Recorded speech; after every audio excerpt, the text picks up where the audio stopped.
आज या ठिकाणी आपण रेल्वे स्टेशन नांदेड या ठिकाणी मॉक ड्रिल घेतलेली आहे।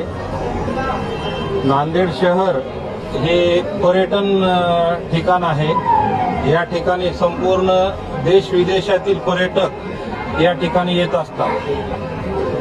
पर्यटकांची सुरक्षा त्याचबरोबर आपले रेल्वे स्टेशन, रेल्वे प्रवाशांची सुरक्षा या दृष्टिकोनातून आपण या ठिकाणी आज मॉक ड्रिल घेतलेला आहे।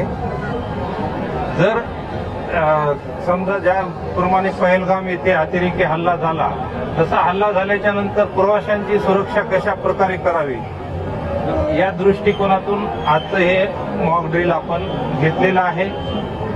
या मॉक ड्रिल मध्ये 2 टेररिस्ट यांना केआरटीच्या जवानांनी ताब्यात घेतलेला आहे आणि एटीएस